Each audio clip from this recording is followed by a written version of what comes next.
Morning, Zambia. Good morning, Zambia. This is your favorite show where passion meets the pitch, where every goal tells a story. It's called the Get Up Show. We bring you the Get Up Show this morning, wherever you are watching, and to our fans who are ever with us, we always thank you and be part and parcel of this conversation that we are having this morning. Where are you watching us from? And we are bringing the live electric analysis from personal opinions. Your host today on behalf of Moses Mpundu is King here. I'm with Mirias and Evaristo here, and I'm sure the rest of the crew are going to be joining us this morning. The topics that we are going to be talking about this morning, we are starting with the 4 nations that included Zambia, Lesotho, Zimbabwe, and Kenya in dollar, and Zambia emerged as winners. So put your opinions and your analysis in the comments as people who are watching. But for now, let me get back to our guest today. We'll start with Mirias. Good morning. And Evaristo, morning to you and welcome to the show.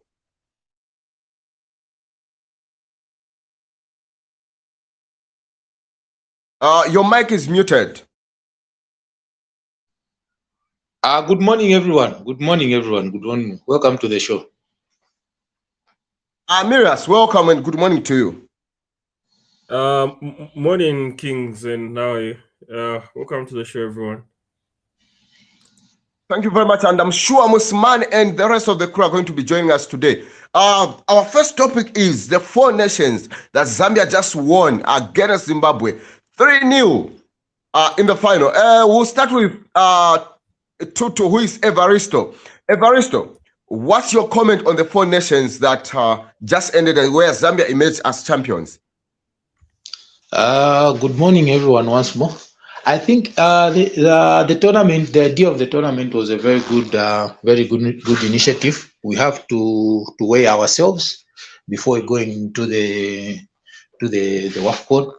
And from the games that we played, the 2 games at least, they gave us a picture to see where we are.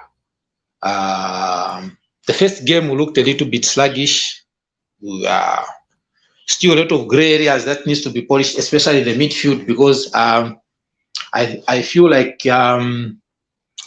this is one of the departments that we have not done well in the past, the midfield, and I think that was the reasons why even people had even called for Coach Bruce's head, because the type of football we were playing, we are pumping the balls direct from defense into attack, and so we couldn't put the ball down, couldn't distribute the ball. So the midfield was one of the areas that we thought Coach Nora is going to work on. Like she described herself when we played Ghana, she said we had a very good team, very good individual players, but our team lacked certain tactics that needs to be incorporated. So Ngepetina Pasira and Chitova Coach Nora to come and fix the areas that she had spotted that were not functioning properly.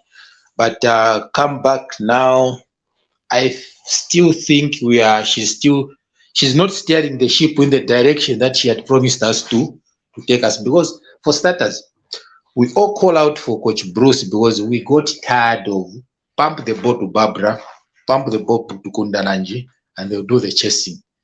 And that is the reason why fans got agitated. Was it as a knacky, because we felt like we reached a certain level where we had to dominate the game, dominate our opponents, but we were not doing that. We were just going this route one. And even her herself, she condemned the route 1 football. Come now, we're still using the same system. We saw it at the 4 Nations tournament. It was either Grace Stand against the ball from the center backs, looks for Kundananji, pumps the ball, then Kundananji will do the running, square the ball. So it's like we are just running in circles, going through the same thing over and over again. And if we are going to go to the WAFCON with such a system, then I feel it will just be the same story. Izaka choke a foot in the first round, and then we're still going to go back to the drawing board. For me, if there's one of the sectors that football, in terms of football, that even this current admin and the previous have done well, it's the women's football. Women's football now is very competitive in the country. So now that's where my issue comes in with Coach Nora staying in Europe only coming, jetting in the country when she's got a big assignment. We need a coach who's going to be on the ground. The league is very competitive. We've got a lot of players that are doing very well, that can even push the current players the national team. Because team, we imagine some players, I think they've done their part. There are certain players who started with the under 17s and they are now senior players. Some they're in their 38, 37, some early 30s, others middle 30s. It's high time transition. We bring in the new chaps. Like the way we saw Mufunte being given a chance. That's beautiful. Now we want to see other players coming out of that stage. We need to see the more of the Chipasulas, the more of the Gondwes to take over from these other girls, because they have done their part. The likes of the Belemos, the Grace Chanda, they have been there for some time. So definitely prepare ourselves for replacement here in times of retire. But for now, I think the transitioning doesn't look to be that much effective. It's only a few positions that you can see maybe Chako concentrate. So the tournament itself, Zimbabwe is a tough opponent. They gave us a good game, even though we dominated the game. Even the first game, they gave us a good game. So I would not be excited for winning the Four Nations tournament. And Kambata, we are ready for the AFCON. We need to do much better. We can do much better from what we did, because even in Kamenika tournament, a lot of gray areas. So if you were to ask me about the performance, I think we're just running through circles. Coach Bruce again, and we brought in the new coach so that she takes over from what Coach Bruce, because we wanted to see us dominating the opponents, but we are still kicking the ball front, So for me, anyway, it's good that if I let you go, Evaristo, for someone else, apologies to our viewers that today the program started a bit late. We had a technical challenge, but we are here. We are never missing a day. It's still the same time. Do not be discouraged next time. So, Evaristo, what do you think Nora should do, since you are saying we are still seeing the same kind of football that we are playing under Bruce Mape, before we move to Mirias? She needs to give us the football she promised us. When she came, she said there are tactical screws that were loose, that she thought she can tie them up. And one of those tactical screws, we all know it was the chipante that everyone was getting agitated with, kicking the ball up front. We were tired of seeing our girls pumping the ball up front, then run for the second ball. So then I don't know the Wafazi how our contract is, but I would love her to be based in Zambia so that she can be watching the local league week in, week out, so that she can see players that are doing good locally, so that they can be incorporated into the team. Herself staying in Europe, only coming for when we've got a crucial game, is not helping.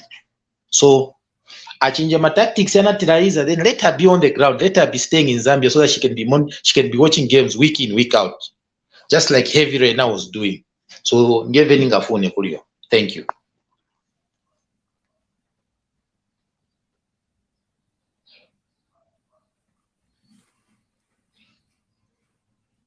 Seems Kings has dropped, but I'll give my point. Okay. Yeah, so for starters, I must say kudos to FAS for organizing such a good tournament. I think it was great. Like, just looking the way how good the tournament was organized, everything was on point. It was awesome. It was a well organized tournament. From the refereeing, you could tell that we had professional referees, international referees, to the trophy presentation, like a well organized trophy presentation. So yeah, even before I go far, kudos to FAS for being so professional, for such a great tournament. The organization was very good. So I think they really deserve kudos. And apart from that, I think over and over we've complained that the national team, has lacked friendlies, but over the months, I think the women's team have, played good friendlies, high profile friendlies to say. We played Canada, we played Brazil, plus the Four Nations tournament, plus again we had the Three Nations tournament, was it in Malawi?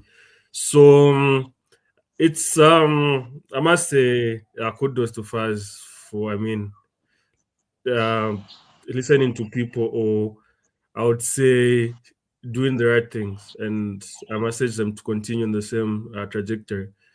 Coming to the tournament, I think, first of all, congratulations to the women's for winning it. I mean, it's never easy to win a tournament, so they did well.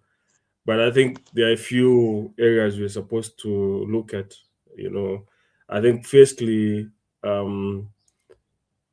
it being a friendly, I honestly thought we would try out, especially the young players, because I honestly feel a lot of these players we have in the national team have grown.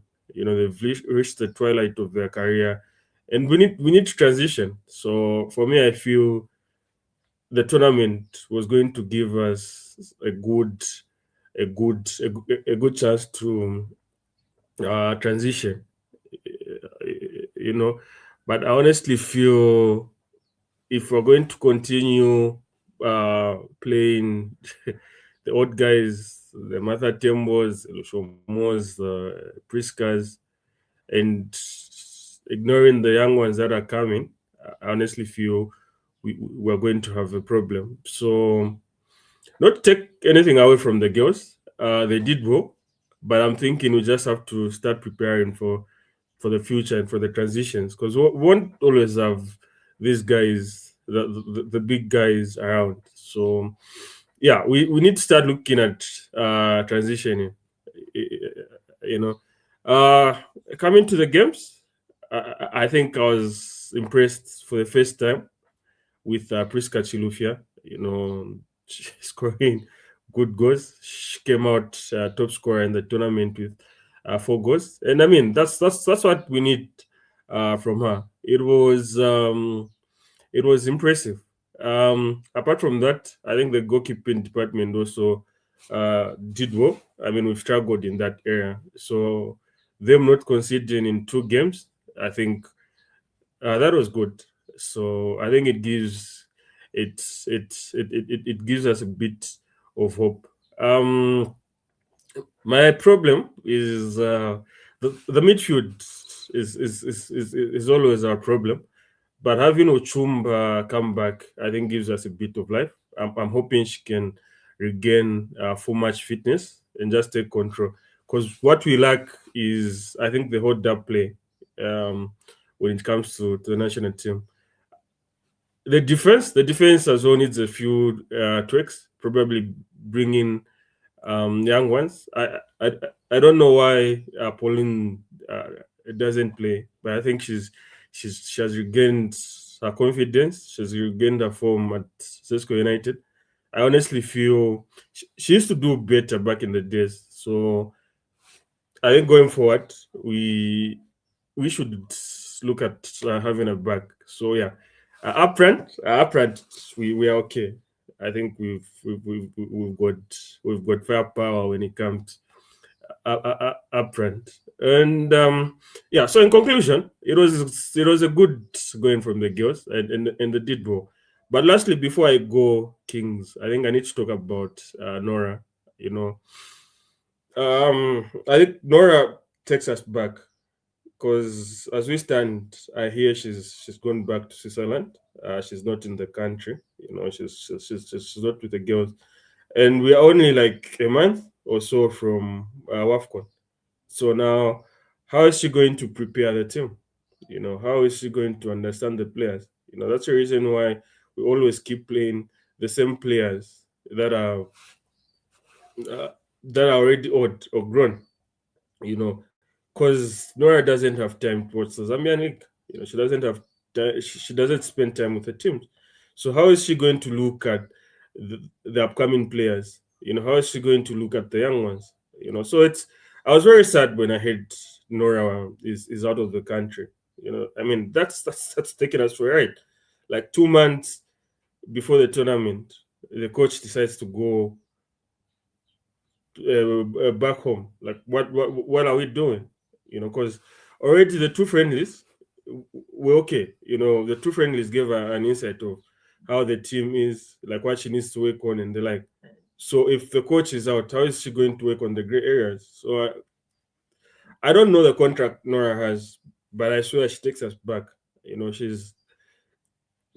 I would say she's an enemy of progress. Because see what Faz is doing. See how much Faz is putting in. So see how much Faz is trying to make everything right. Because people will come back and say, no, Faz had issues with Nora, what and what. Yeah, the issues were there. But I mean, Faz has tried to iron out the differences. So why is Nora not doing her part?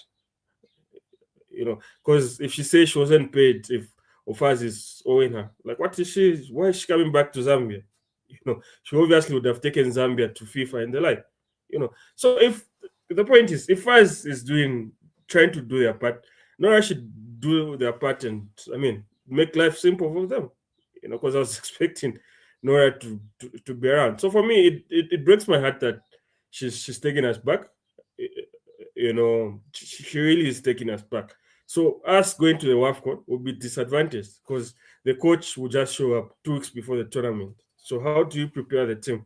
So yeah, that's really saddening. So I'm hoping we could get a permanent coach in that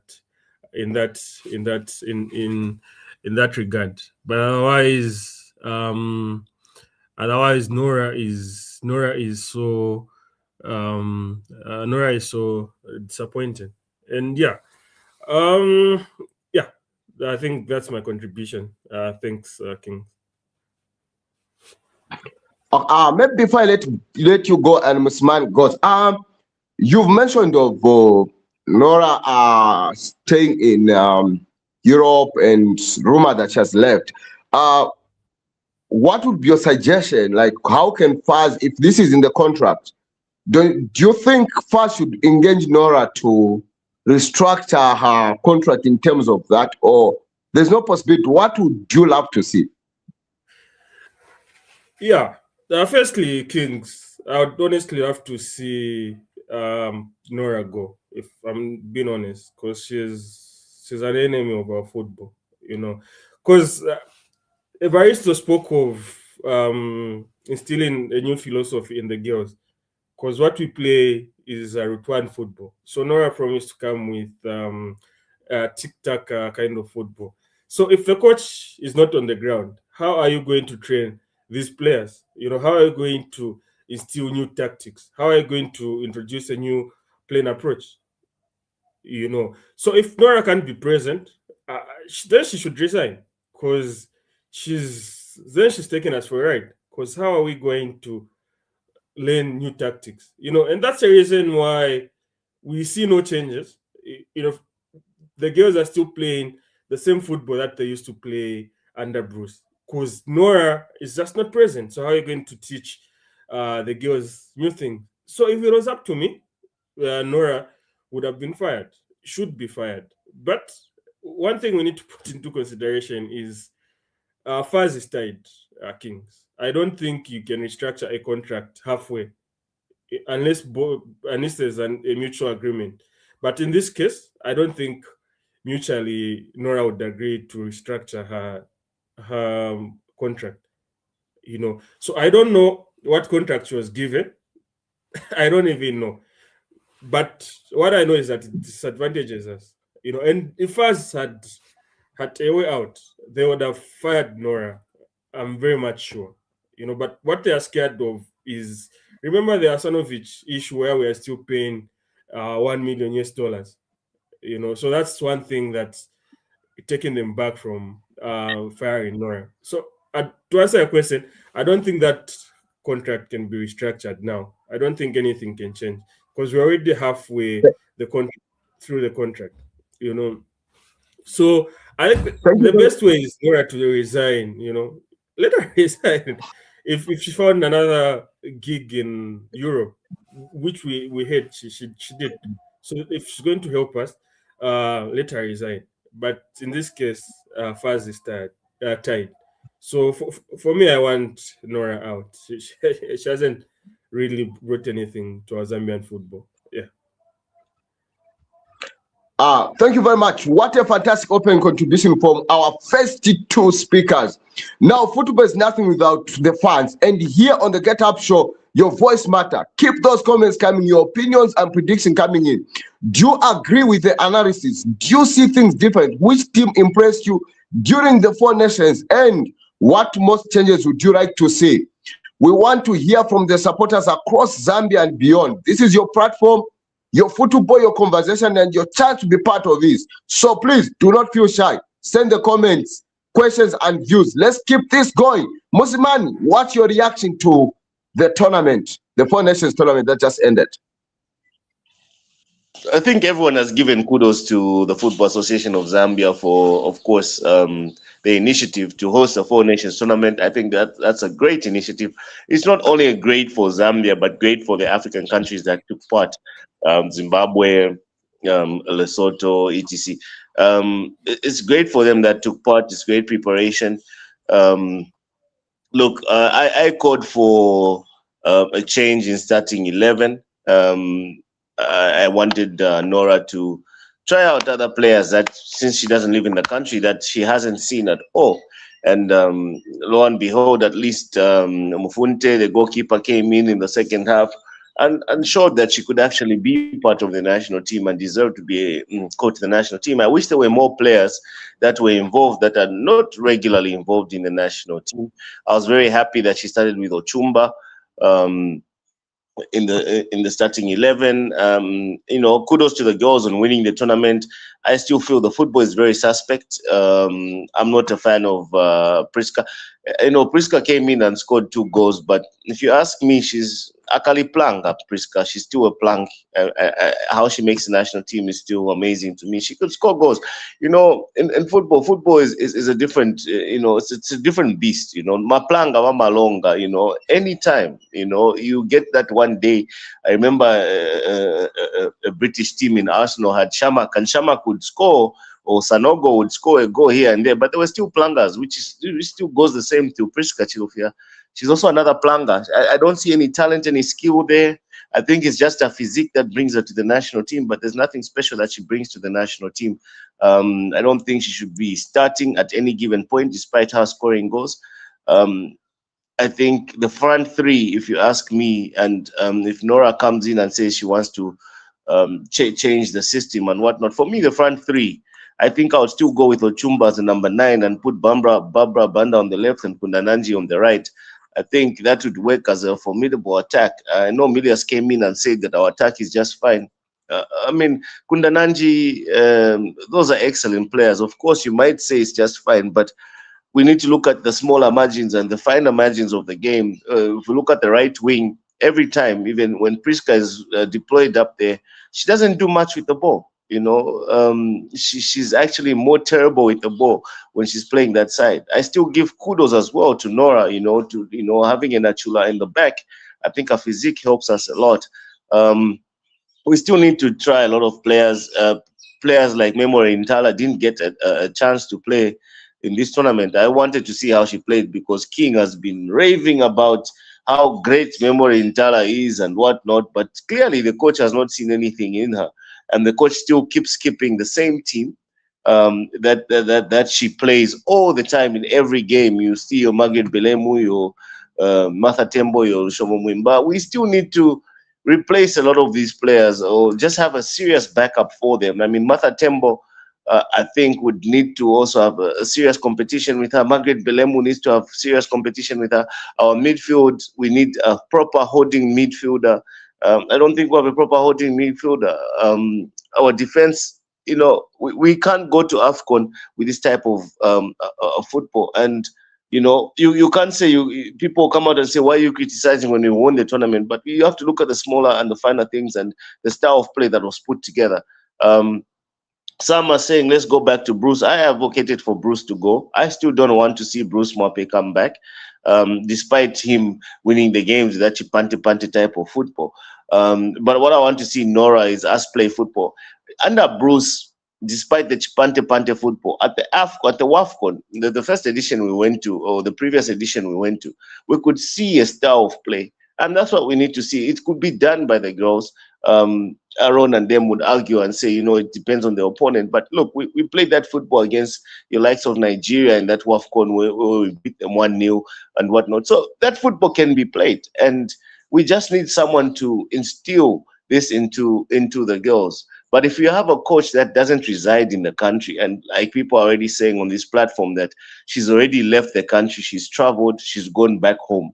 Like, she comes to get the glory. It's like I would equate it to colonization. The colonizers came and took the gold, took the copper, took everything. They took the glory out of everything that Africa has. And that's what Nora is to Zambia. She comes and she can come to WAFCON. The glory is on her. It's not on the Zambia national soccer team. It's all about what she can take, when she can feature, how she can put her name out there. That's what Nora is. She doesn't care about the country. When you become a coach of a country, you look at England, who've hired a German coach. He's forced to be there and be part of the English squad, where the Regalia speak English, for example, and things like that. Those are small mandatory issues that need to happen. And we have a coach that doesn't even reside in the country. The same German coach is forced to reside in England. Yes, he can have his small issues where he goes back home and visits his family and things like that, but he has to reside in the country. And we have now a coach who literally can do whatever she wants, whenever she wants, and get the glory whenever she wants. And that's just serious colonialism. And those that even stand behind her, it begs a lot, it begs a lot of questions to say, how do you stand behind a person that's colonializing you in 2026? I mean, she'll come when it's AFCON, she'll come when it's a major tournament, just so her name can be out there. And instead of talking about the style of football we are playing, we're talking more about the coach. And this is a problem in itself. We can't have a situation where we're talking more about the coach rather than how we can have an NLS playing the squad, how we can have a Pauline Zulu start in the starting 11. That's what we should be talking about, most simply because of the construction issues that have been put in place by the previous regime and the current regime that are still continuing with these construction issues that were put in place. And these things need to be put to an end. And for me, if we continue on this trajectory, I won't lie and say that we've been excellent as a national team. No, we've been terrible. We have been terrible. The girls' team has always been a team that dominates African football, dominates every team that they play. Where we've gone to the World Cup, terrible results, but still had good games here and there, beaten Germany, beaten all those teams. But under this coach, literally, we are struggling against the smallest of the smallest teams in Africa. So for me, if we don't change the mindset from the top at the Football Association of Zambia, I know, we want to back them up and say it's very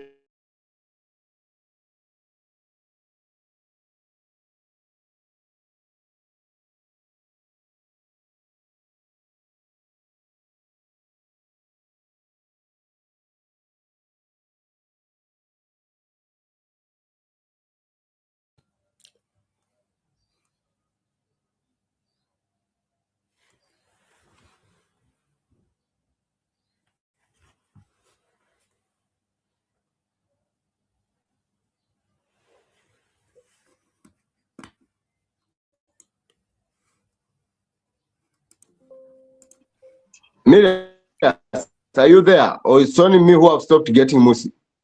I think we've lost Musman. I think you can give us your view, James, about the tournament. Okay, great insights there from the panelists who were speaking. We just lost Musmani. He'll be right back.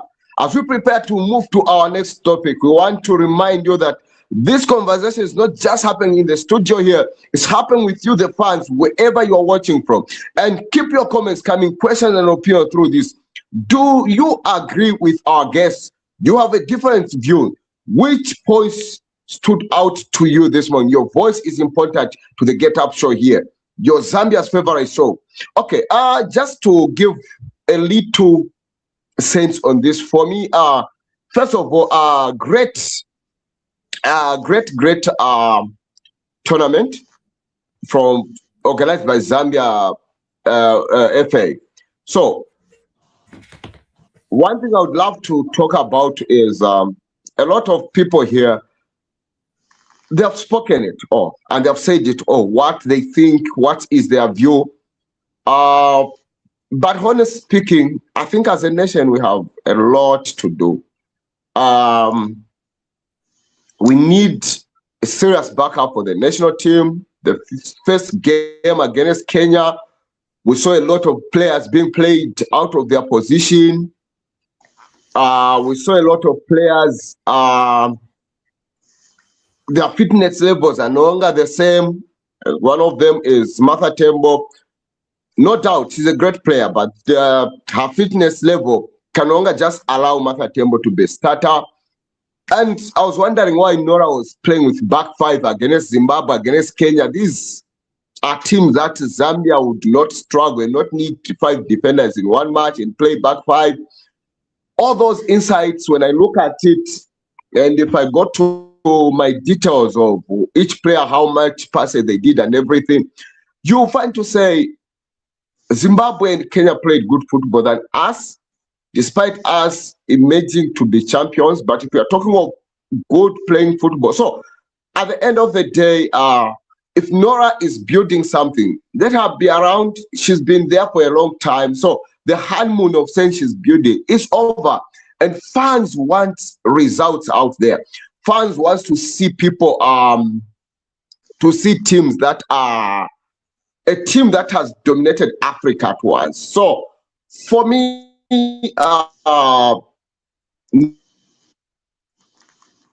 Nora, somehow she just for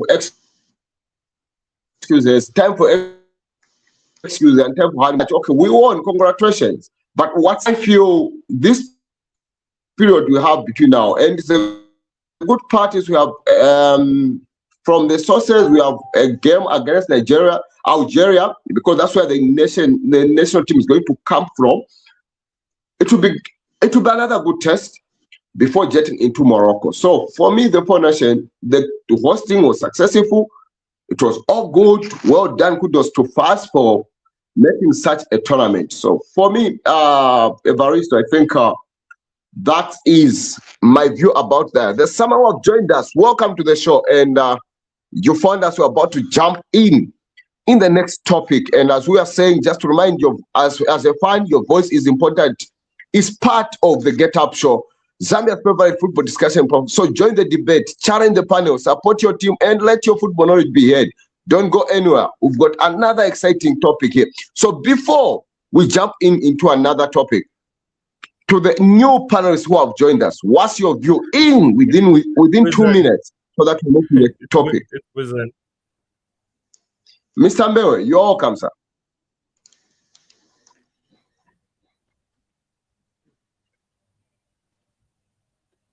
Mr. Mbewe, welcome and good morning to you, to the Get Up show.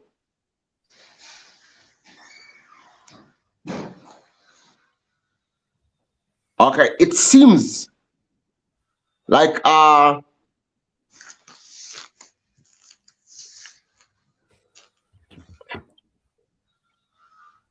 Mbewe, are you there?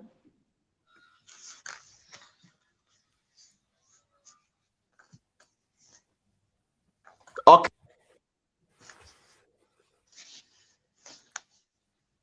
For the conversation. Okay, the next topic is the latest football transfer in Zambia that has taken place, thing that has happened already, rumors that are everywhere in this. So before we go, allow me just to take a moment to read 1 or 2 comments from the fans.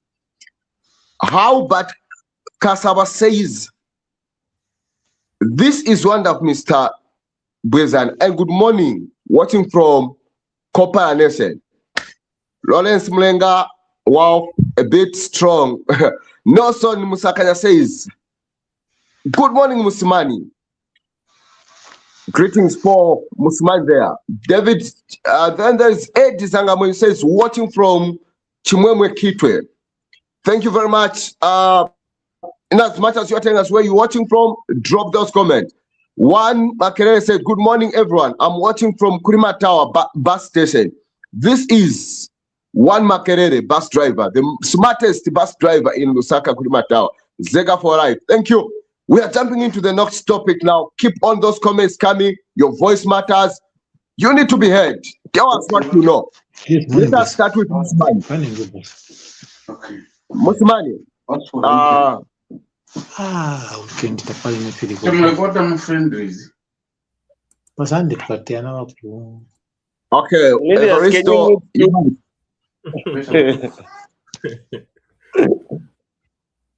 Okay, there are a lot of things happening. Musman, we'll start with the news that has broken the internet this week. The big man, George Chicken Lwandamina, back at ZESCO for the third or fourth time again. What's your view? Look, Chicken Lwandamina is a legend of Zambian football. Obviously, this is club football we're talking about, so I won't talk about national team level. But in terms of national league football, this man has won titles and titles and titles. He's a man that we need to put respect on his name. He's gone to Kawe Warriors and elevated that team. Kawe Warriors has always just been in and around the circle over the last 10 years. And under George Lwandamina, they came and were challenging. And he left them in a position where they're still able to challenge. And, you know, he's gone to Nchanga Rangers. Nchanga Rangers has been a team that's been fighting relegation and been relegated for years on end. So much inconsistencies from Nchanga Rangers. And Nchanga Rangers have come into the league and under George Lwandamina have done extremely well. You look at where they finished on the table.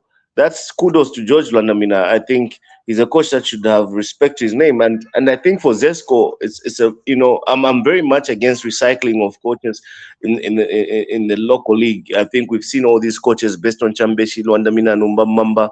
We've seen all these coaches in and around. And but there are certain coaches like George Lwandamina. If he goes back to ZESCO, he'll bring the ZESCO pride back. ZESCO is not a sport team. If anything, it's the biggest team in the country. And what went on last season with them was simply just embarrassing. And I think they're now getting their books in order. And George Lwandamina is a good start for me. He's a man who will come in and win this league. And we've already heard rumors of some of the buys that they've made. And you could clearly see that the man is in to win this league. And for me, people should be afraid of ZESCO next season under George Lwandamina, because when he turns the team around, that team dominates football. If as a Zanaco fan, I would still bring him back to Zanaco, because I think Numba has also reached his level. He reached like a Bruce Mwape level where ideas are drawn out. And George Lwandamina seemingly always has new ideas wherever he goes. I mean, he's coached internationally, gone to your likes of Tanzania and done extremely well, won leagues and whatnot. So this is a man whose name should be, respect should be put to his name. So kudos to ZESCO on this appointment. Like I said, I'm very much against recycling of coaches, but when it comes to George Lwandamina, I think it's a good decision by ZESCO. It's a big team, and I think he'll put them back where they belong. Fantastic discussion and analysis from Musimani Zalako, number one supporter. They're all the way from South Africa. Is joining us live in Pretoria. As we move into our next segment on the next speaker, please, we are speaking of Zambia latest transfer news. We want to hear from you. Which transfer rumors are exciting you? Which moves make sense? And which one should your club avoid? Keep the comments coming. Mirias, what do you think of George Lwandamina returning to ZESCO, reuniting their kind of toxic kind of relationship? For me, Kings, it makes me laugh, and I'll tell you why. You know, I think the ZESCO United George Lwandamina story is one of there's that one ex that at some point gave you a good time. You know, they loved you so much, they did everything more. but it just couldn't work out, and they decided to leave. So as a person, you're failing to move on. Trying to, you're still holding on to that first romance, but you can't still. It doesn't come back. It's gone. You understand? So it's the same thing. It's the ZESCO. It's the same thing when it comes to ZESCO United and George Lwandamina.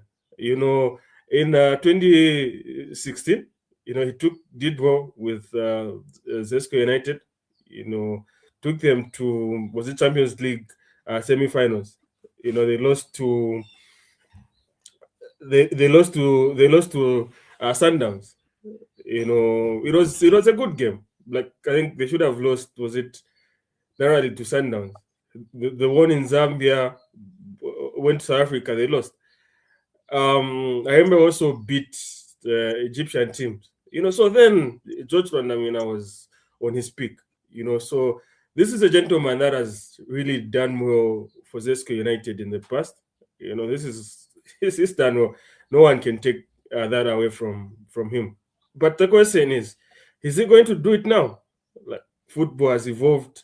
ZESCO United has evolved. Is he going to be the same George Lwandamina of 2016? Those are the questions. His last exit from ZESCO United wasn't good. Like, the time he left ZESCO United, it wasn't good. So what has changed this time around? So for me, Lwandamina going back to ZESCO is really a bad idea. And firstly, ZESCO wants to rebuild. So if you are going to rebuild, why are you going back to the old systems? Like, what are you trying to achieve? ZESCO United is a big club with a lot of resources at their disposal. Why don't they try out an international coach? You understand? Why don't they change the structures at ZESCO United? Because do you know what's going to happen? The old guys will come back. Winston Kalengo, Jacob Mlenga, is it Mwapengwelwa? That technical bench that George Lwandamina likes. That's the same technical bench that was around when Swallow was around. So what change are you going to see? Because those are the same ideas that will be the old ideas, the ideas that are going to be there. So if you want to see change in ZESCO United, why are you bringing back the old guys? Because these are the same guys that have contributed to ZESCO United declining, and you still want to keep them. So why? What do you want to achieve? So for me, having Lwandamina back just because he performed well at Nchanga Rangers is a no for me. You understand? And secondly, yeah. You say he performed well at Nchanga Rangers. He did wonders. Then you're also forgetting that he did wonders at your team, Kawe Warriors. How can you now go and say that he's not the best option for ZESCO United today? No, but remember, was it 2-3 years ago, ZESCO United booted him out because they were not impressed with what he was offering to them. So why are they trying to go back to their vomit? He did well at Nchanga Rangers because it was a different project. So if ZESCO United is trying to change a project the way Nchanga Rangers did, why are they going back to the same people, same systems that failed? You understand? He did well at Kawarriors, quite right, but Kawarriors has got a different project with ZESCO United. Nchanga Rangers, for instance, doesn't play continental football. ZESCO does. You see the difference. Nchanga Rangers finished number 4.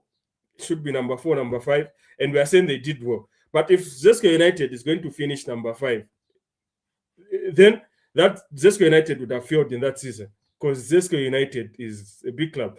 You see the dynamics. So Nchanga Rangers, he finishes at number 5. I don't see. Because I think we all agreed that ZESCO letting go of George Lwandamina the second time around was one of the worst decisions they ever made. That's what we all know. So I don't know how you're calling it that way. That's what they let him go because he couldn't deliver. ZESCO United is a big club. So in my opinion, Lwandamina isn't fit for ZESCO United. That's the reason why they let him go the last time. because ZESCO United is a big club. ZESCO United should be competing at the highest level of football in Africa, you know. So it's different if you're going to make it at Cow Warriors, a team that hasn't played continental football in Shingaye Zuko. It's okay if the finish Cow Warriors is going to finish at number 3, number 4. That's a mid-table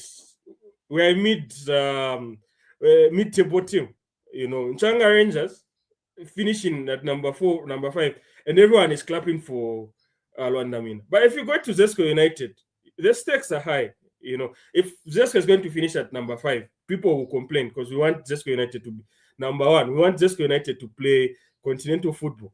And unfortunately, Lwandamina can't take them there. You know, he did it in 2016. In fact, good day alive. You understand? So anyway, in conclusion, Lwandamina coming back wasn't a good idea. And lastly, Kings, I think ZESCO United as well has to put their house in order. Even before they appointed the coach, they were supposed to sort out the CEO and all these vacant positions that you have at ZESCO United. Because right now, ZESCO United has got an acting CEO. So what's going to happen if someone comes in who's got a different footballing mindset from George Lwandamina? You understand? So I honestly feel in trying to sort out the mess, ZESCO United is missing it. For me, start with the administration, because what killed ZESCO United last season was administrative. They had a lot of administrative blunders. So first, if you are going to succeed, sort out the administration problems. You know, sort out the CEO, make sure your house is in order. When your house is in order, sort out the coach. You know, once you sort out the coach, then you can sign good players. So, but if you're going to miss the structures and we'll just be doing the same thing over and over again. So in conclusion, Kings, ZESCO has got a lot of work to do. And unfortunately, the approach they are taking is wrong. They should sort out the administrative issues first, come to the coach, and now the players. Otherwise, at this trajectory, no, ZESCO is going backward. My submission. Thank you very much. That's Miriam there. Thank you for those valuable insights. As we continue our discussion on the latest Zambian transfer news, we would also like to extend our warm welcome to our newest panelists who have just joined that. Good morning and welcome, Mr. Mbewe. We are very excited to hear your thoughts and analysis on today's football topics.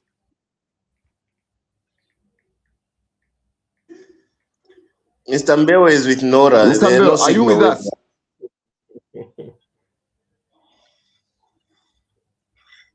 He traveled with Nora. Okay, to our viewers, keep those comments coming, opinions coming in. Tell us what you think about the transfer stories making headlines and share your predictions with us. You are watching the Get Up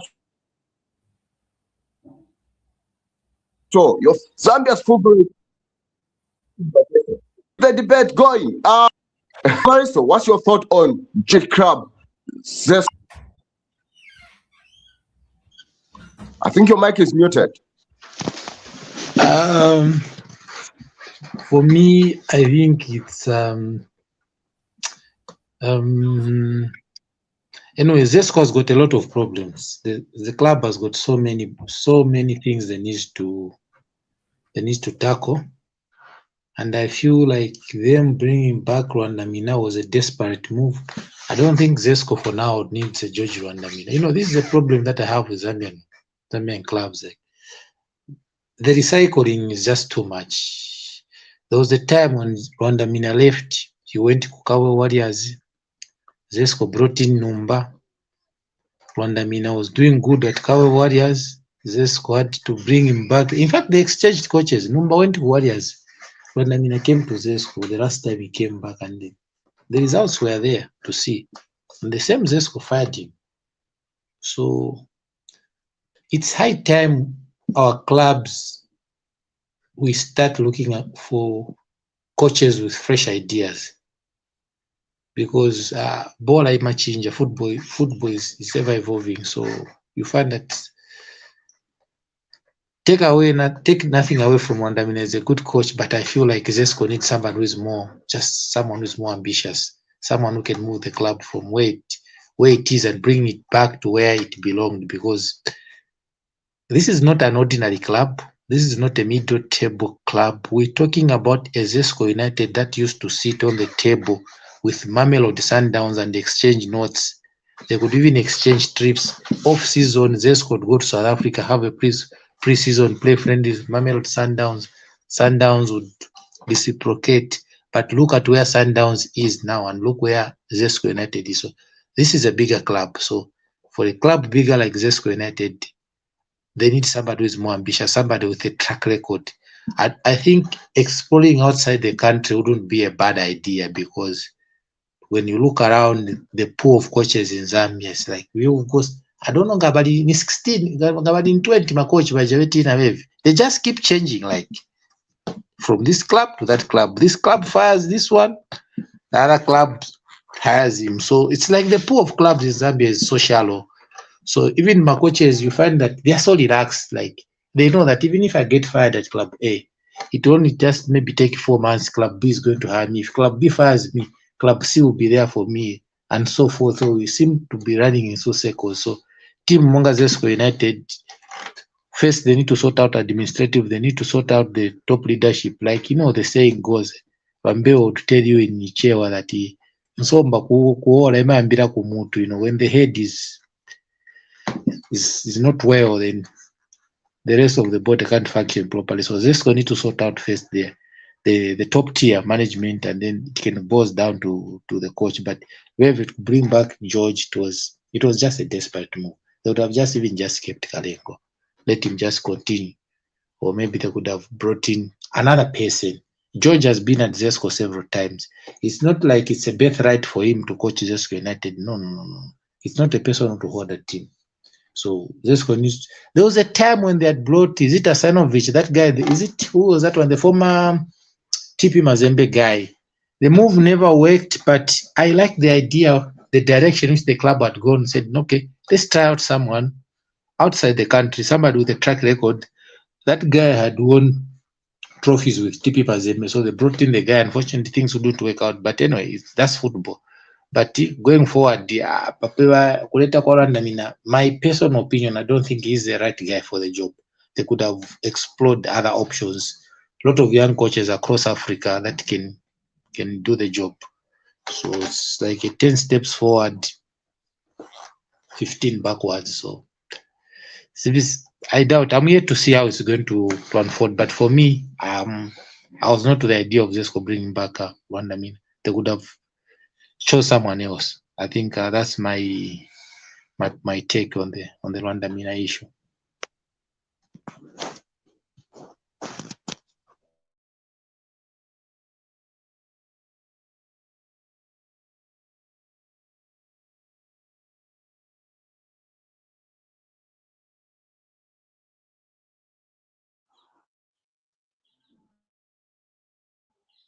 Now, our newest is ready now to speak. Thank you for today's hot issue of Lwandamina returning to ZESCO. Mr. Mbeu, you are welcome, and what are your thoughts? Well, it's a slap on ZESCO United. Okay, why I say it's a slap is this is a coach who you brought. He put up a team, 1 game loss, and then you chase him, and then you realize to say, no, he was the right one. Then you bring him back again. You understand what I mean? So for me, I've said it several times. He's still one of the best coaches that we have in this country, and I believe he's the right person for ZESCO United. Though we hear rumors that are coming from Changa Rangers that they'll be difficult to release him. So, but if they do release him, well, it's a good plus for ZESCO United.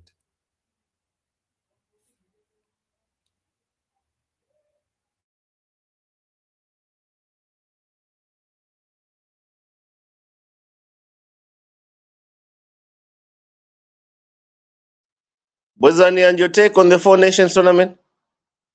You can speak on it on 1 minute. Yeah. I think for me, look, on the organization part of it, excellent. Just excellent thought by the Football Association of Zambia. It was a women window for friendlies instead of globe-trotting from one country and play another, because. And we are still listening, or if you are done, we still want to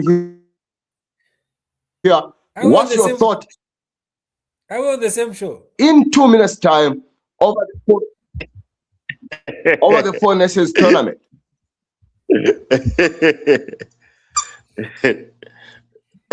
Okay, let me start again. Go ahead.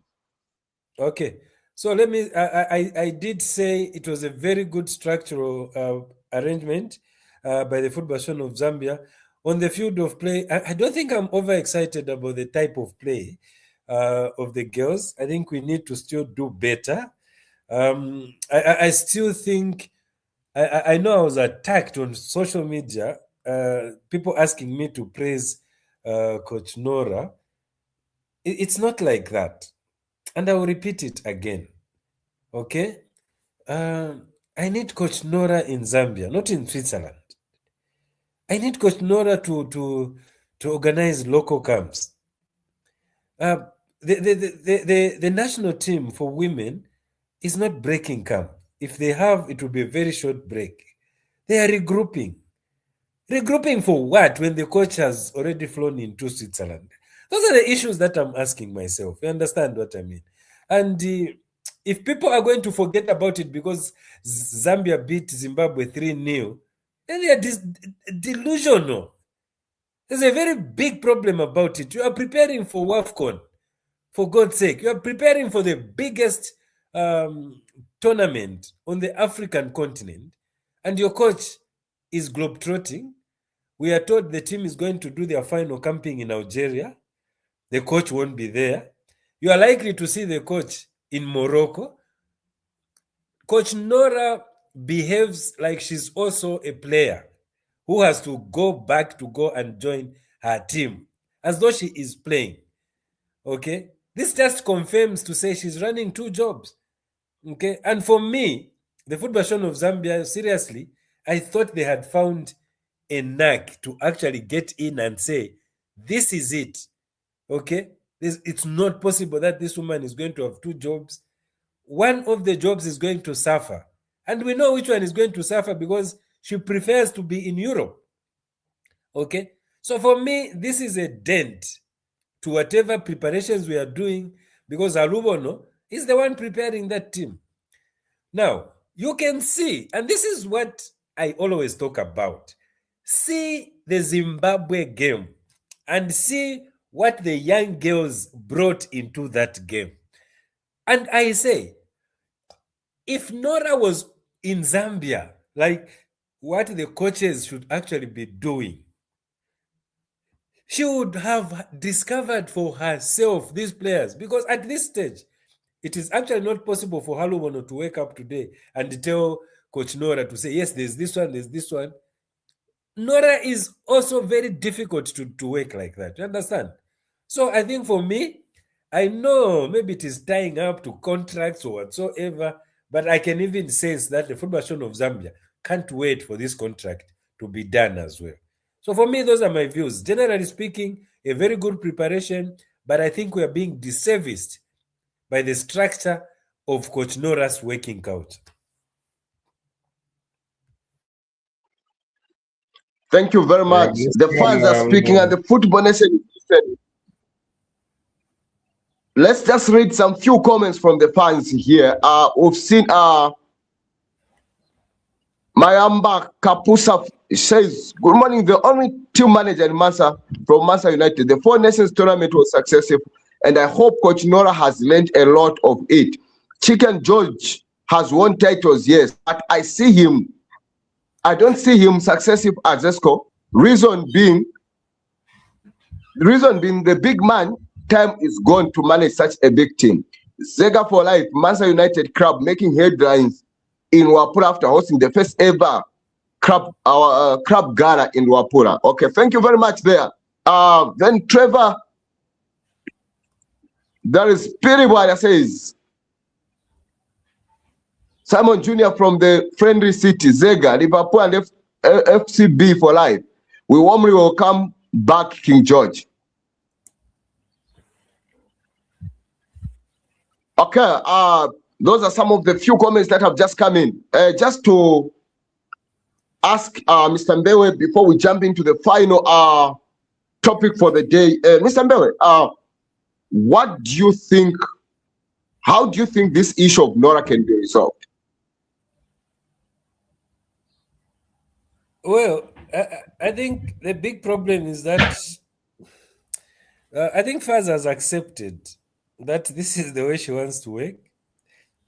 That's for me, that's the big problem. And you can tell that they are also just waiting for the contract to run out. Okay? She's one person who likes running to FIFA. And that's why I thought earlier that when she got a job, I thought they had a way now of, she abrogated the contract. Now, we don't have the physical contract. Maybe in our contract, it's allowed for her to have 2 jobs. Okay? So it's a difficult topic for some of us to comment at what should be resolved, because I think the Football Association of Zambia are supposed to guide us well. Do you remember the press conference that was done by Nkweto, who was explaining the happenings around Coach Nora? At that point, some of us thought, wow, this is the end. To only see her pop up and now she is a coach and she finds herself in Ndola. Okay? So there are discussions that are going on in the background, but I think we need to seriously look at it as a very big lesson when we are signing such type of a contract with expatriate coaches. Because we they don't lose anything. They can stay at any point, and then immediately you say something, you skip 1 month, they go to FIFA, and you can tell how much money we have wasted. So it's a very big lesson to the Football Association. I think the AK administration, I think this has no apology to make. I don't know if they were reading what they were giving these expatriates. Same with Grant. You know that it had to take a lot of discussions for us to separate. Okay? As much as other people said Grant was better, no, he needed to leave. Same with what we are seeing again in Nora. Nora, honestly, she needs to leave. You understand? She's not doing anything to our football, gentlemen, and those of you that are watching. She is not. The people that are working is Halubono and the Zambian assistants. Okay? She comes back this time with a different assistant. Okay? She's more using us than we are supposed to get from her. Okay? For me, I don't care if we win the WAFCON, the what. I'm done with with Nora. You understand? I'm done. It's only a few people like Kings who have a short discussion with Nora and they change the way they look at it. I had coffee with Grant at some hotel. What I talk about here, I talked to him. No. The system that you are playing, Bwana. No. You understand? So maybe I should have coffee maybe with Nora. I don't know what type of language she uses on people like Kings. That one conversation, 10 minutes, Kings will come and talk about how Nora is what is good and what, without telling anything about what she has said. So for me, I'm done with Nora. She's not one of those that I can actually follow. If she wins us the WAFCON, I'll be the first one to celebrate. But immediately our contract runs down, Nora should be getting back to Switzerland. Okay, thank you very much. Very exciting analysis and insightful there from Mr. Bwezanbewe. Football may be played on the pitch, but today the conversation goes beyond the touchline. As questions of unity, identity, and belonging echoes across the continent, we turn to a topic that has sparked debate among African countries. As we are all aware that South Africa participating at the World Cup currently, and some fans are refusing to support South Africa because of the treatment of fellow Africans. Let us unpack views and hear your voices and explore this conversation. Africa have refused to support South Africa, and that is our next topic. And the first one this time around, I'll give him a privilege again. Mr. Mbewe, what is your take on Africa refusing to support South Africa at the World Cup? It's nonsensical. It's seriously nonsensical. You understand? And I even see people posting photos of African continent, and you are cropping out South Africa, and you're sleeping comfortably. Like, honestly, you are okay with what you are doing. This is the World Cup. It's football. You understand? South Africa has its own economical issues. It's not pleasant. But if you want to put it now to say, yes, they are doing this, this is our it's football, so we are going to support Mexico. Look, cry for your Zambia national team that is performing badly, that is not able to go to World Cup, honestly speaking. If you want to remove your vengeance now and anger to South Africa because of this xenophobia, those things are politics.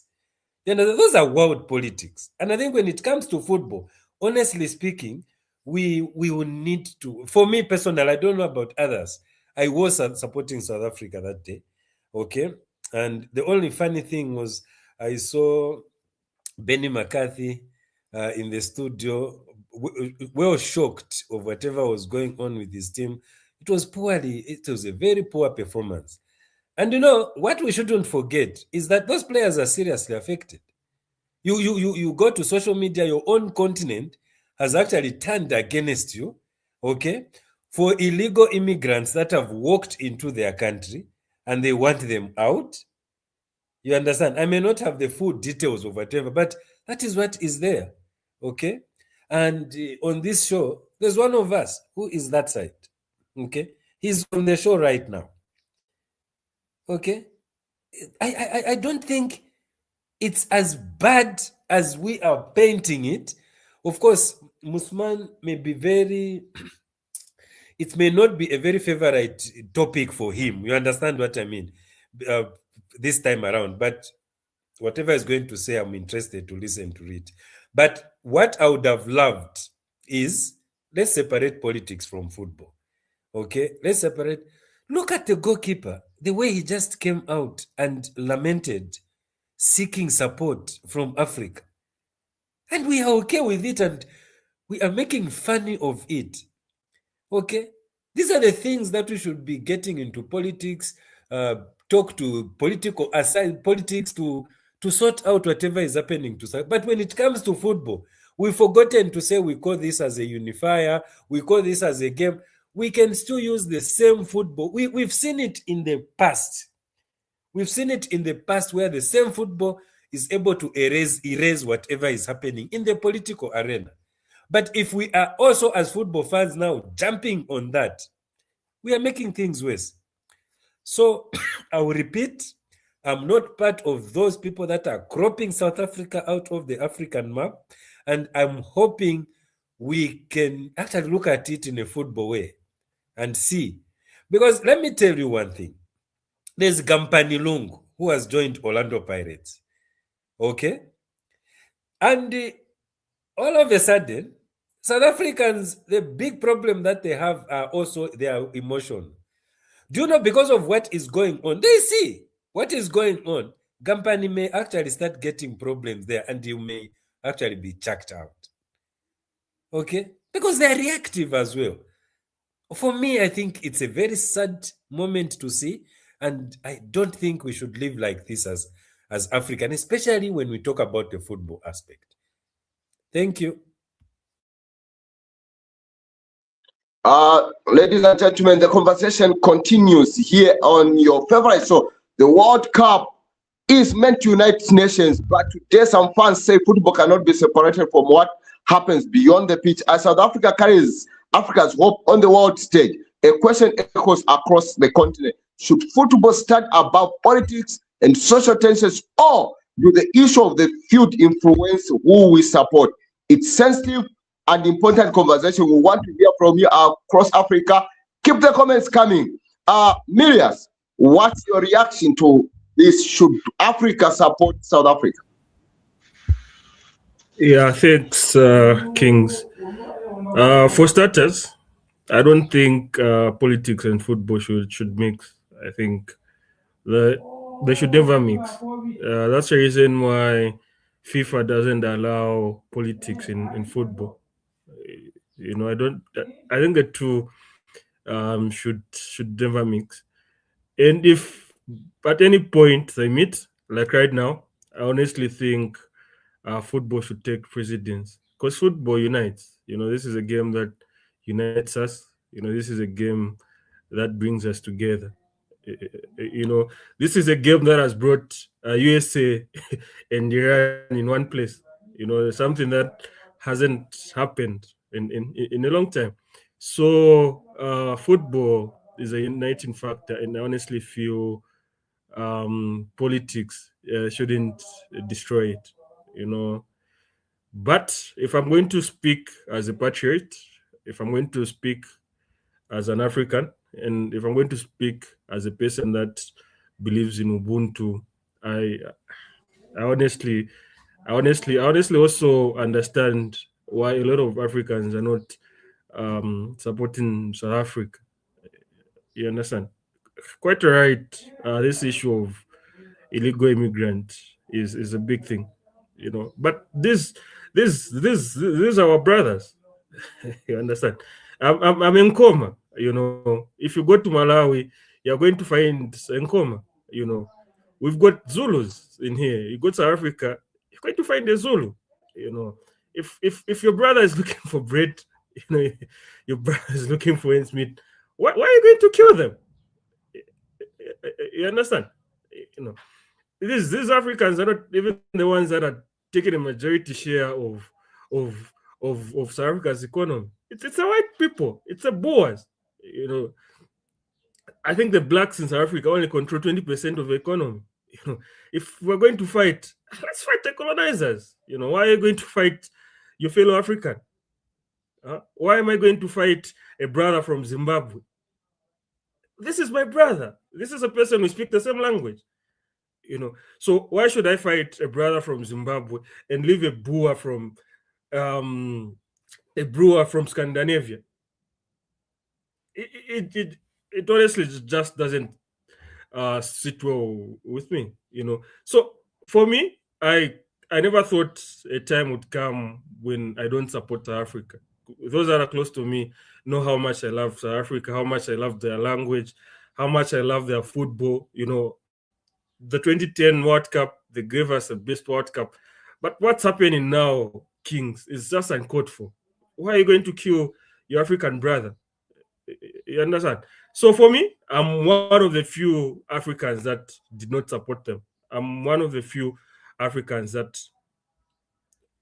do not support Africa. And I'm one of the few Africans that you won't find. It's just that we've got a lot of South African products, but ShopRite is the last store I should go to. You understand? So for me, if South Africa doesn't want to coexist with us, if South Africa doesn't want to coexist with us, then so be it. You know, but I honestly don't think it should be one-sided. If South Africa wants to fight anyone, fight the Boers.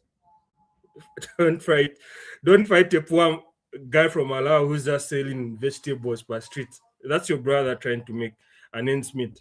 You know, so if you're going to kill your brother, why should we support you? These are the same disputes that we have in families. You understand?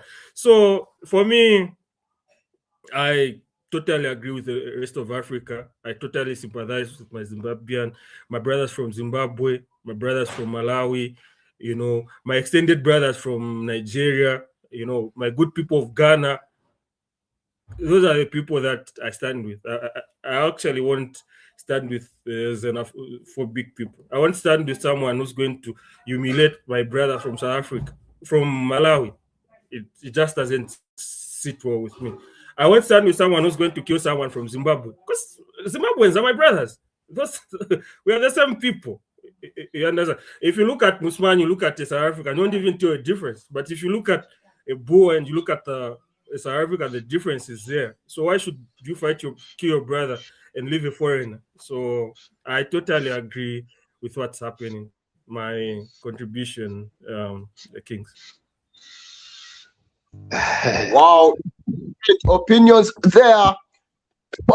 From our second speaker, you hear they've got different opinions, different views. The conversation continues, and so does your chance to be part of it.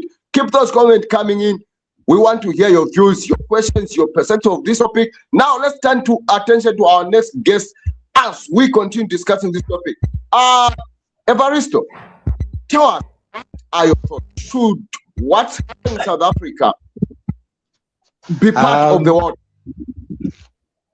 It's I think we're just being petty and emotional because football is football. Football is love, football unites.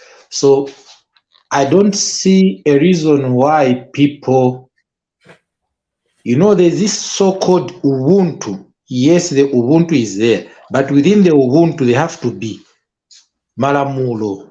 Even, I'll tell you, even per village level, you cannot move from one village to the next village without a letter from the chief of the headman.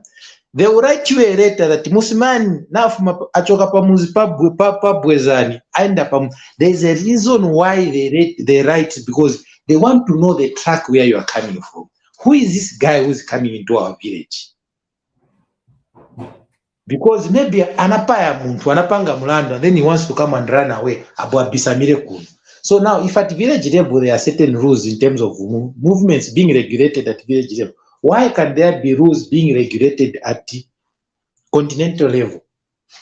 We can't have a situation where people can just go into another country without any form of documentation. How are they going to keep track record of the people that are within the country? So I don't know why people are so when the people talk about illegality. Yes, there's movement, we are brothers, but within that framework of being brothers, for instance, if I'm moving from Zambia to South Africa, let me follow the procedure. Passport, all the documentation that are in place. You can't have just people moving anyhow. And as a result, crime rate yenda pamwamba. So for me, South Africans, I feel that what is happening in South Africa is a system it's the government that has failed to put down systems, proper border control management, get it down, whereby their borders are so porous. People in Mozambique, they can easily sneak in. If it's Zimbabweans, it's even worse. So when the government fails to do the job, the citizens, so when you look at their cause, somehow they have got valid points. You can't have just a country. South Africa cannot be, they say Africa unite, but why is it that you should always be uniting in South Africa? Why can't we have an Africa united in Nigeria? Why can't people go and unite in Nigeria? Because these other or Morocco, why is thing I end up Morocco, the whole Africa, Tanzanians wants to end up Morocco. We see if Morocco are going to allow us. It's because they have seen that South Africans, their laws, they're a bit relaxed. And now people are taking advantage of that. And then the fans are getting, the citizens are now getting agitated. Now we need to put our government to check. We can't go for African United Joseph South Africa. Okay, let's go and have an African United to Tunisia or Algeria, since they are also Africans, and see if Algerians or Tunisians, they are going to allow illegal foreigners to come and settle, to come and start doing all sort of businesses. You have an expatriate, someone at Okapokulisa for Akapa Street. No. It doesn't work out like that. Even in football, this has always been my argument, even on this show. Why should I have an expatriate player who comes up from Zambia? He can't even make the match day squad. Maybe as good as recruiting a youngster from the reserves. An expatriate employee has to offer something special, a special skill that is lacking in that area. We can't have expatriate. Evaristo, there's a question for you there. Yes. Tony Chanda Chingambo says, Have you seen any white person being harassed or assaulted in South Africa? And that's my point. That's my point. It's because they're not doing the petty jobs. They're not doing the petty jobs. The white guys and the guys they have invested well, and they operate within the legal framework. When you look at these guys, you find that maybe they are compliant in terms of work permits and everything. But our brothers, the so-called brothers, they are abusing the word the brothers. As Anyamu Kachabe, without a passport, without anything, sneaks into the country, Mairo, Ambogera Bantu, Asegura Baba Shokpakon.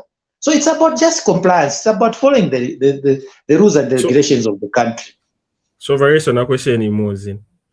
So why are they not screening the white people? Because you can't say Bazungu Swama Ngena with them South Africa, Wangena, Wankalidi. Or my Indians. But if you have been following media, the match and that Dudula thing, we've seen Chinese Chinese who have been questioned operating to my industries without documentation. It's just that the population, the number when you compare the whites as compared to the blacks, it's different. You can't have. I was watching the other day where the prison authorities are saying they have about 25,000 illegal foreigners in their prisons. Do you know how difficult it is to feed that number as a country? It's taking a toll on their budget. Government just needs to put in place. So if Oswanga Virete Kuli Bola, South Africans, they are representing African continent. So for me, I was supporting them. I'll support any country that is at the World Cup, any African country that is at the World Cup. Yeah, issues to do with illegal foreigners. That's the issue that can be tabled on can be looked at side Queen, but we cannot support illegality. All South Africans, the one they are saying is that why is Manampishe Musimani? We have got our guy who is here. We've got Zambians who are working in South Africa. You know the reason why? It's because most of our Zambians were compliant with the law. Before going there, we make sure that our documentations are in check.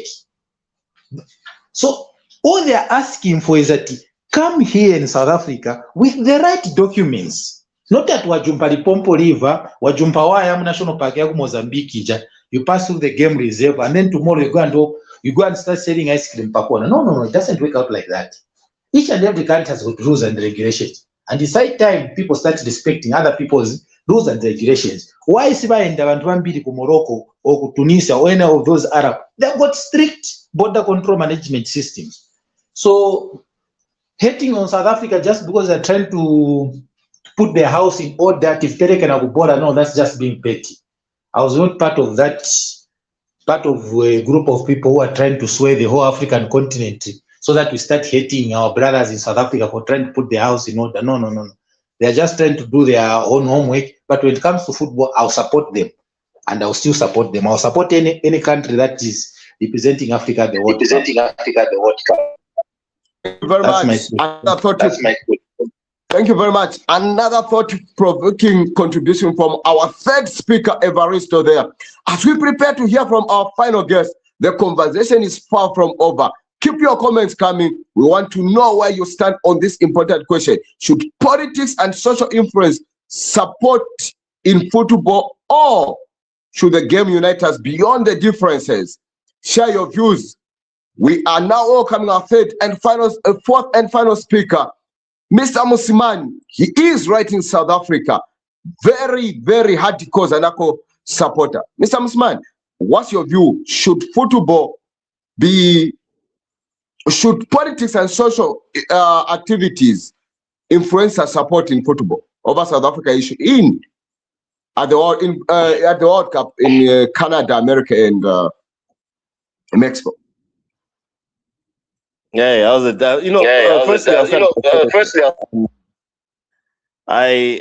was behind South Africa. I do the African football show on a station called Soul 9 Radio, and I talk African football. If you come to me and ask me about Morocco, I'll tell you I don't know anything about Morocco. I don't support Morocco. I don't support Tunisia. I don't support Algeria. I don't support any Arab nation in Africa because I feel they're not African. But anyone with black skin like me is an African person. And that's most important. And if I am in Congo, if I am in Nigeria, if I am in Ghana, if I am in any other African country where there's blackness and black pride and just your black skin, then you're African, you're on your soil. Uh, Tutu has come up with some very valid facts, but what he's forgetting in the opinion that he lent is that what the foreigners are going through. I'm still saying that I was behind South Africa because I do the African football show, and I really wanted South Africa to beat Mexico. Mexico is not our people. South Africans are our people. And we also need to look at this as the way social media really escalates things. It's a handful of people, let's say from KZN, a province, Jacinta and March, who are coming up with this, but it blows up so much on social media. If there was a time where there was no social media and things like that, no one in Johannesburg would have heard about what they're doing in KZN. It wouldn't even have flown over. But because of social media, it's flown over. But it's a small group of people that have this certain thought and things like that to say, Africans are taking their jobs, etc., etc., etc. I hear them, and I do hear them, but you need to ask yourself this, like I started in this summation, I said to you guys that if you're African and you're in Africa, it also goes for Zambia, where people are coming out and saying Rwandese are doing this, Rwandese are doing that. Those are still your brothers at the end of the day. So for me, as long as you're on African soil, you're African. If I lived in America, let's go back to Africa. I should be able to go back to any part of Africa, not a certain region where I was born or whatnot, because we are all one at the end of the day. People talked about Ubuntu, etc. We are all one at the end of the day. So for me to go and say we are not going to support South Africa because of xenophobic attacks, is nonsensical. It's plain old nonsensical. They are still our brothers. The same names that you see, the Zulus, the Tandiwes, and all of that. We are still all one as Africans. But you also need to look into the bigger picture here. Okay. It also comes down to tribalism in the country. You look at the Zulu nation, who have even questioned their own people from Limpopo because they don't look a certain way, and they're being questioned to say, are you South African? I know Tutu came out and said, come with the right documentation, etc. But you also need to understand that the South African government itself, with its own citizens, are struggling to provide that documentation for its own citizens. There are people staying in South Africa who are South African and are still failing to get a simple ID because of the backlog at Home Affairs. So there are all those small issues. Now, what more a foreigner? How long will it take for him to just get his documentation? Unless you have the right people and the right people in place, you've got your lawyers in place, just to get your documentation to be up to standard. Now, you're telling me about a garden bowl, or you're telling me about someone coming to sell vegetables. And Tutu came out and said, you have to have a special skill to go and live. There I disagree, because we are all African. I mean, if I come to South Africa and I'm selling brooms, I'm not taking anyone's job. I'm actually creating a job for myself. And if I actually now escalate and become and go to a certain level where my broom business has allowed me to open a shop, I should be happy for you as an African brother to say you're actually succeeding. No? So there's no special skill that should come to our country, because we're all one. We also need to look at how... I'm checking the issue now. Should be resolved anytime soon. I'll let you know. I'm working on it. Okay. We also need to... Please, on this panel going forward, if you are caught unmuting your mic, we'll be charging you. Thank you very much, Ms. Man. Nereus, you can kindly mute your mic. Continue, Ms. Man. So we also need to look at this, because we are all talking about the blackness of Africa. We're not talking about what really goes on in Africa. How is it that an American and a British citizen can come into Africa and move from Zambia to South Africa to Lesotho to Eswatini to Nigeria without requiring any visa? And yet me, as an African who's traveling with a white man, when I stop in Sudan, I have to produce paperwork to say I'm coming from Zambia and this is my visa. And yet the white man can just gain entry. So that also invalidates Tutu's point to say right documentation, because any white man can travel anywhere in Africa except an African man who needs a visa to go from left, right to left, right to left, right to left, right. But that still doesn't take away that the fact that South Africans are still Africans and they're still our fellow Africans. And at the end of the day, for an African person, Personally, myself, I would never wear a jersey for any other country. That's just how I am. I'll never wear a Super League jersey other than Zanaco. I'll never wear a national team jersey other than Zambia. But for me to see an African wearing a Mexican jersey, and we also need to understand that the Mexicans themselves look at Africans as though we are backward, and yet they are also a third world country that goes through a lot of issues. But us as Black people want to associate ourselves with something that doesn't want to associate with us.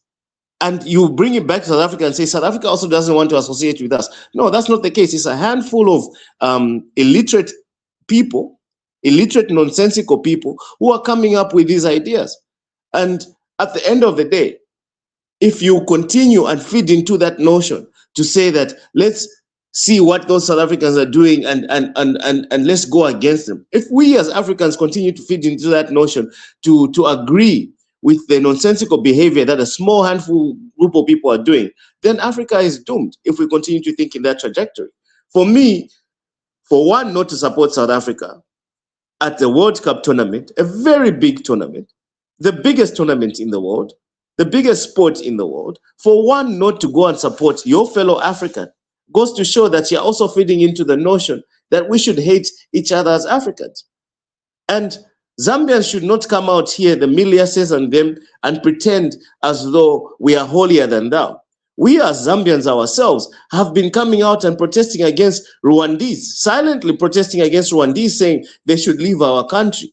They are taking our businesses. But the Rwandese guy is opening his shop at 5 a.m. and closing late at night, while the Zambian shop is opening at 10 a.m. and closing at 5 p.m.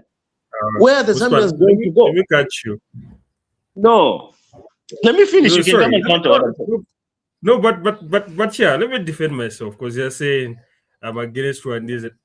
I'm not like that. You know, that's the reason why I condemn South Africa. Because for me, you find me buying in a Rwandan shop than ShopRite. That's how much I support to wound. ShopRite is the last place I go to after I exhaust all the African options. So for me, I don't condemn.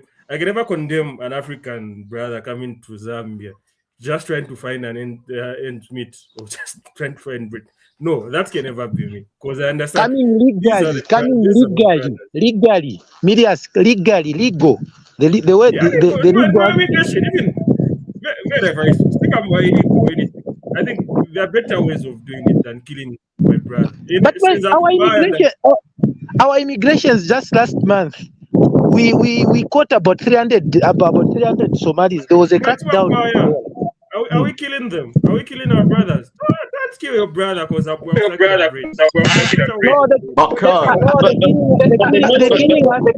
killing what we are supporting, but all we are just calling for the screening part. For you to move from one point to other, you have the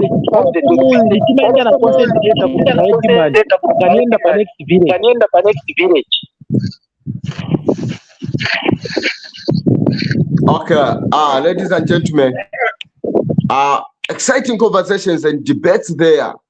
As we'll be allowing Musman to conclude his remarks in 2 minutes, so that we go to the final chapter of the show, so that we keep on time, and we should have you next time. And keep those comments coming. Musman, conclude in the next 2 minutes. Are you done? Yeah, like I was saying, this is my point to say that we're African. I should be able to go to Nigeria. I should be able to go to any other African country freely, just like the white man who comes from America, who comes from France, who comes from Germany, can travel around Africa without needing any visa requirement. But now me, a poor black man who's in my own continent, I can't afford a passport. I can't afford certain things, but I need to look after my family, for example. And I see that, okay, I've got a friend Tutu in South Africa who can help me, and I can actually now help my family out. But the whole point is that we're African. If we feed into the notion of hating South Africans, that now makes the white man win against us black people, because He's able to travel Africa. I'm not able to go to South Africa. I'm not able to go to Angola without needing a visa. I'm not able to do all these things. And if we continue hating South Africa, then we're fitting into the notion that we should hate each other as black people. And we should never hate each other as black people. We should always welcome each other. I understand Tutu's reasoning where he says there needs to be some sort of documentation to understand if there's a criminal that we're letting into the country, or if it's this and that we're letting into the country. But let's put it into this perspective. There are Zambians born Valibe marriage lelo and things like that. There are people, you know, that really have a tough time. So you know, the best way for me was just to document everyone, but that's a story for another day.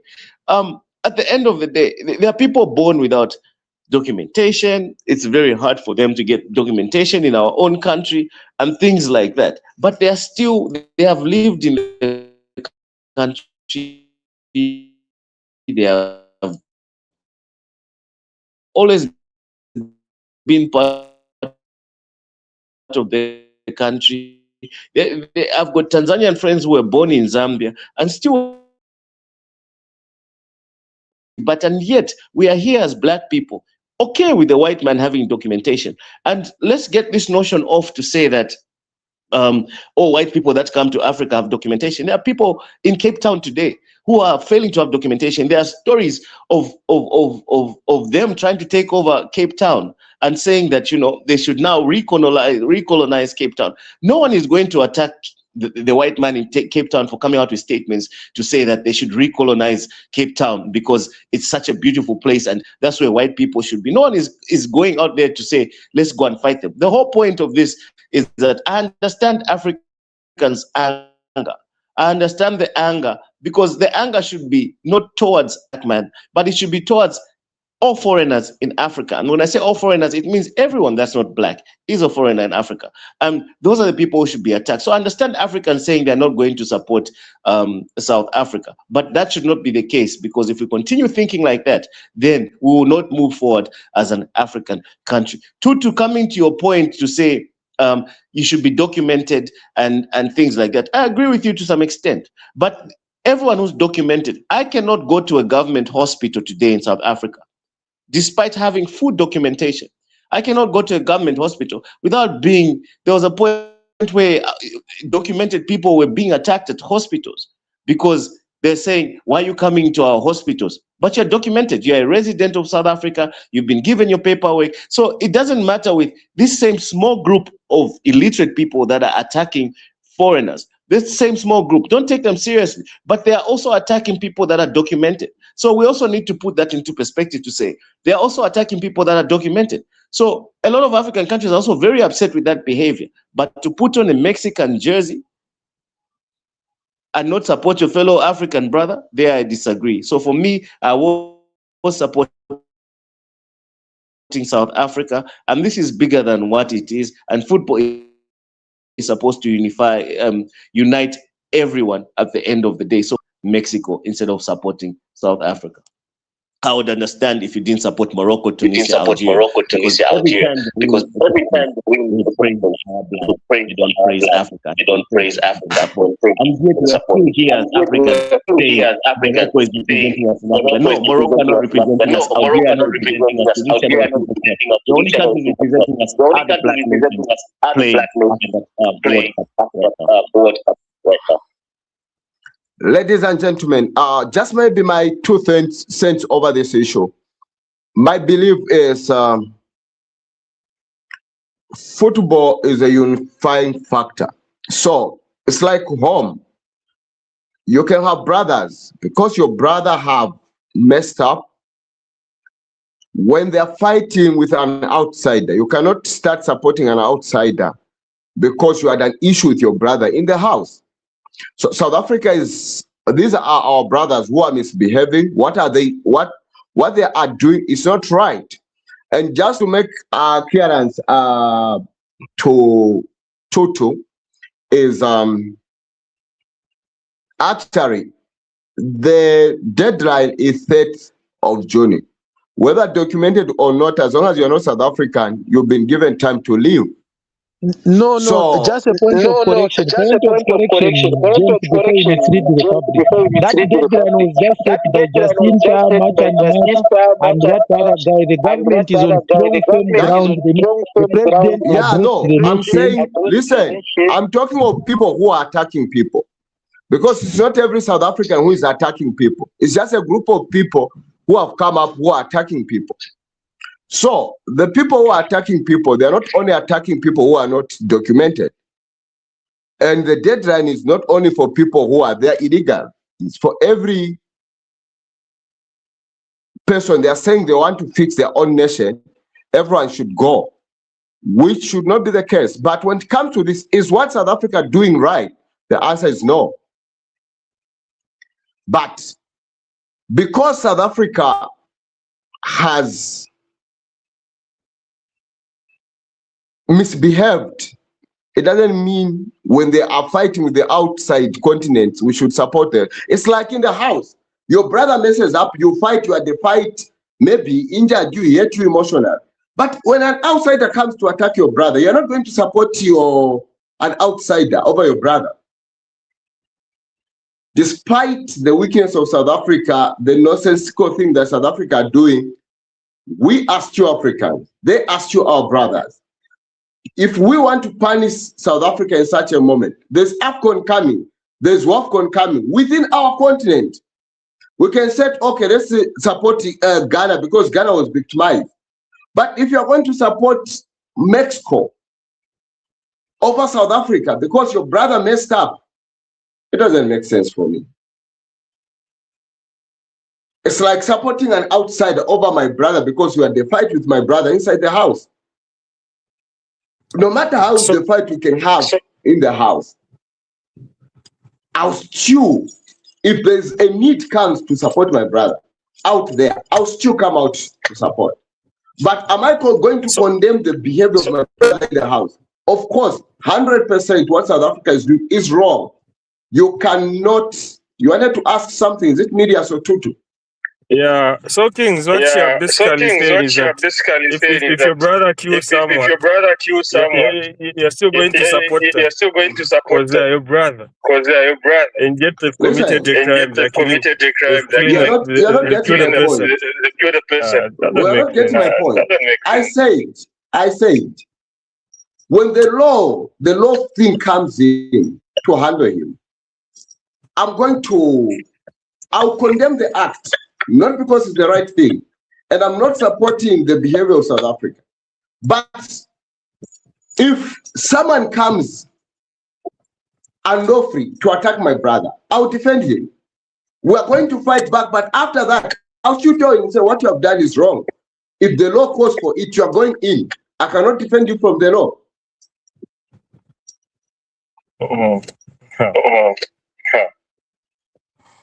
So what South Africa have done is not right. But supporting Mexico over South Africa or another continent over South Africa, I don't find it right from Africans. When South Africa comes to Africa, we are going to condemn their behavior totally to the core. But when they are beyond Africa, these are our brothers who just have a very bad attitude. That needs to be corrected and punished for it within the house of Africa. Even the rest of the world will laugh at us. Say, look at Africans. They can't even support each other over one mistake, over politics that are happening in Africa. What picture are we giving to the world? And we are just giving the outside world more authority and power to manipulate us. So those are my views. Okay. Anyway, to the viewers and everyone, a big thank you to our final speaker, which was Musman, for the insight thoughts, and to all our viewers who have kept the conversation alive with your comments and opinions.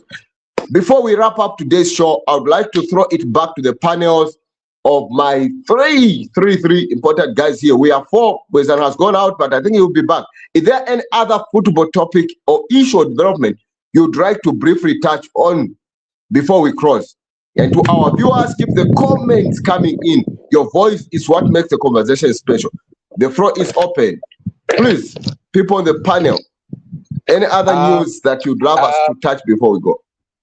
I think our African brother, our African one of the best referees in Africa, referees in Africa. was You can mute your mic because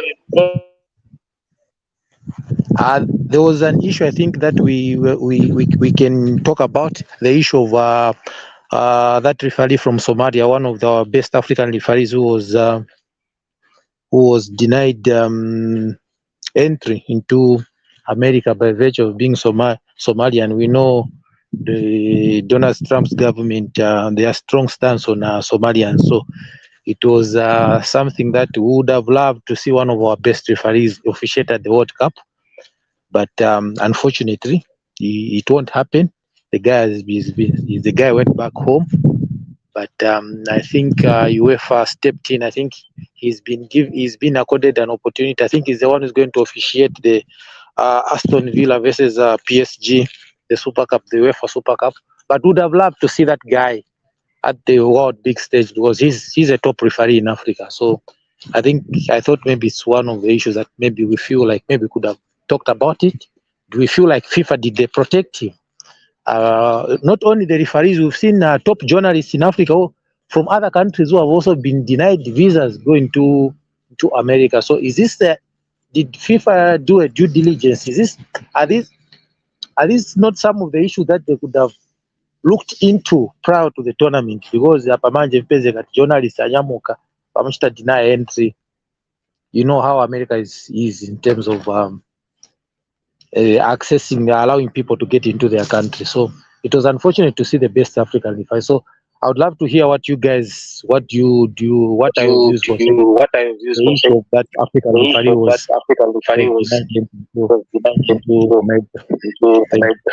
Thank you very much, Evaristo, for bringing up that story. Please, under 2 minutes each, football is a global game, but sometimes the biggest headlines happen away from the pitch.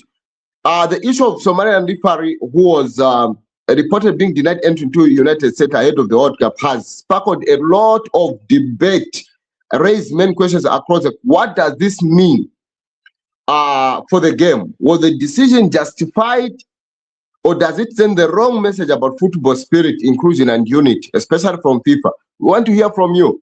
Miriam, let me start with you this time around. Yeah, I honestly feel for that guy. I think he wasn't protected by FIFA. You know, quite right. Every country has got rules, and we can't dispute.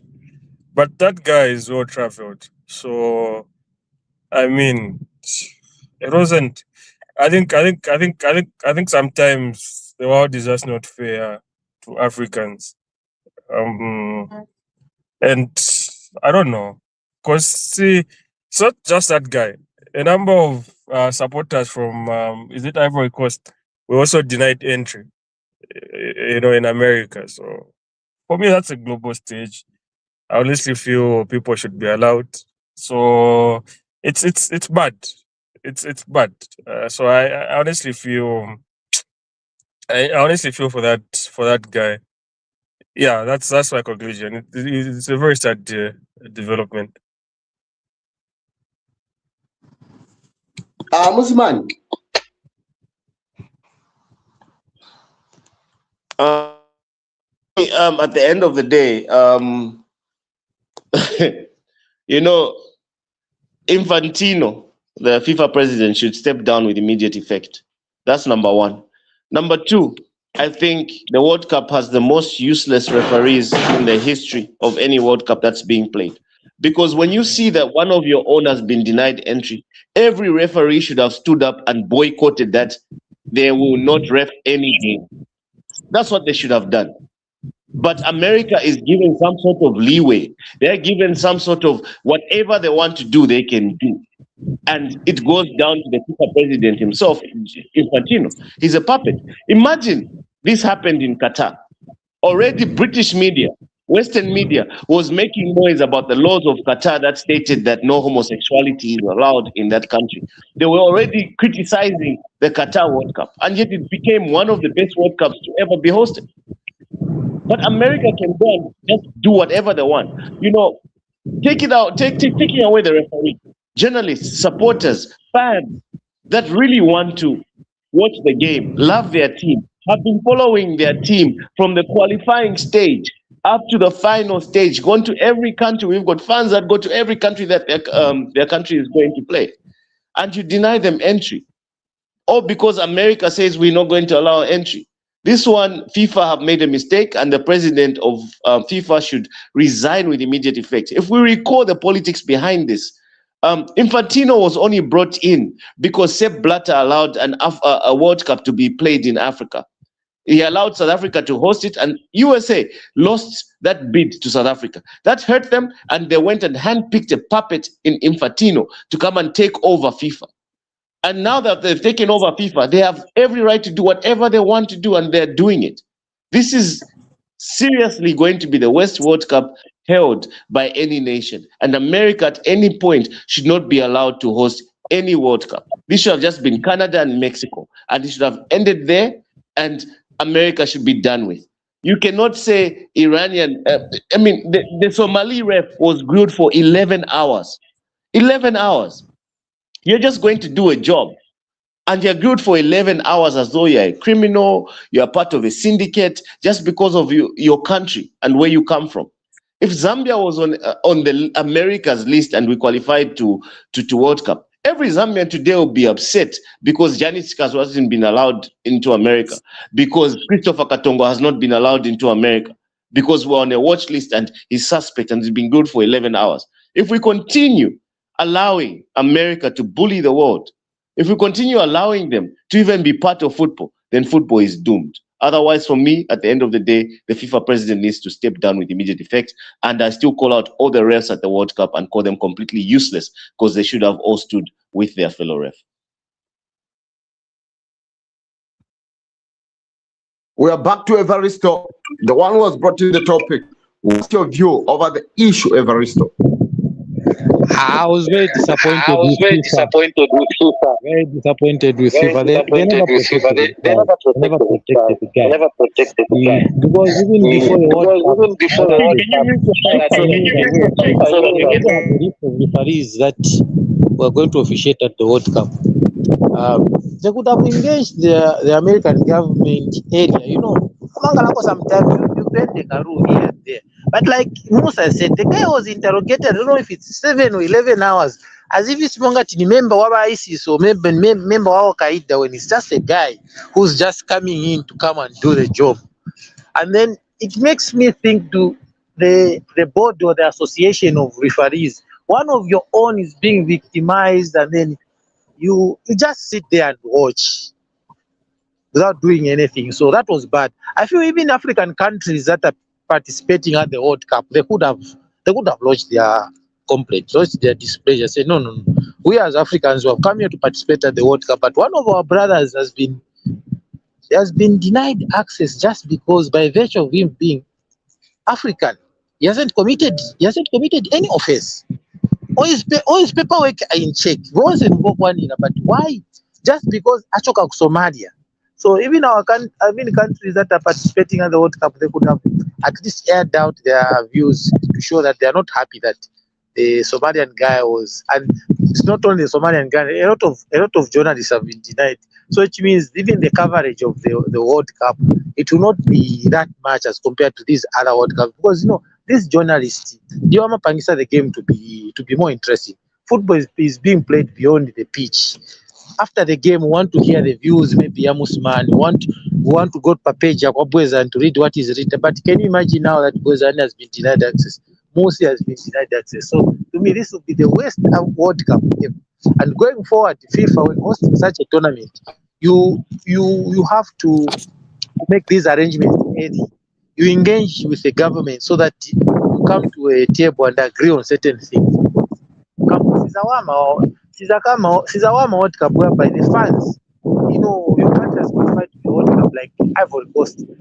Many fans went numbers, went up America, denied access. So can you imagine? So the Ivorian team now will be playing maybe with less fans. The national fans were denied access. So FIFA, Manapanga Blanda, but people would have sat down with America and said, look, you guys.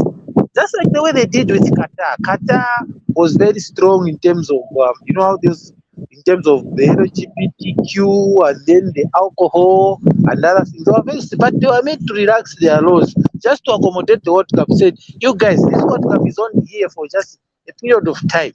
After that, you can go back to the way your normal ways. But can you just be a bit relaxed particular period so that people enjoy themselves, people have a good, because again World Cup and then they will not have the best time. So FIFA made a very big blunder. They didn't protect their guy, and then the referees seeing one of their friends being victimized, not standing up for him again. Anyway, the only good thing I saw about it is just about UEFA. You know, it had to take UEFA, UEFA to come in and say, okay, this guy is okay. So just to compensate, you come and officiate the UEFA Super Cup between Aston Villa and PSG. But nonetheless, the guy also maybe has my dreams to officiate for World Cup. We wanted to see one of our own at the World Cup. So our FIFA warapanga blunder, and they need to apologize for that. They need a very big blunder. I think that's my take.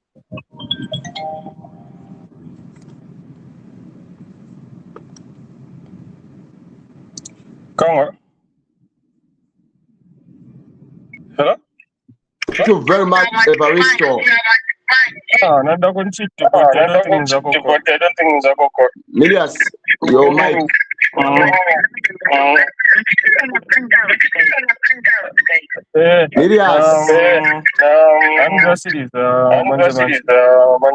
Unfortunately, he's the only one who can mute others. We can't mute him. Milias.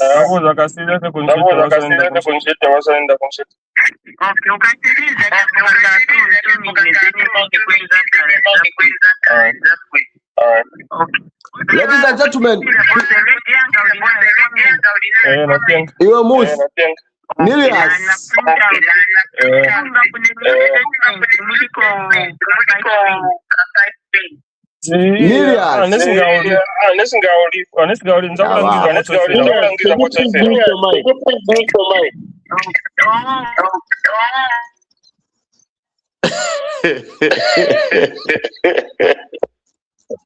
Millions in favor.